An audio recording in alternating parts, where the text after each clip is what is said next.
Hello fellow gardeners, this is Melissa with My Garden Retreat. Alright you guys, time for an update on the onions.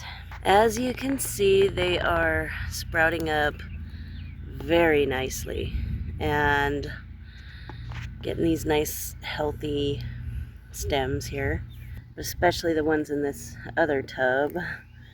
This one's looking very healthy. It's first time growing bulb onions, and I'm pretty excited to see what happens with them. So if this turns out well, then I think I'm going to be a huge fan of growing from onion sets from here on in. Today is such a beautiful day. I had to come out to the garden. It's not hot, it's not cold, it's just absolutely beautiful and sunny, and I'm very happy to see how well these are doing.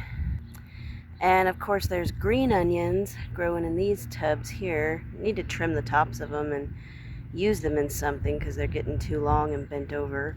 Every year there's at least 2-3 pots of these green onions in this garden because they're the most versatile. You know, it's really easy to put them in almost anything, and they just keep growing all season. You trim the tops off and eat them as you go along.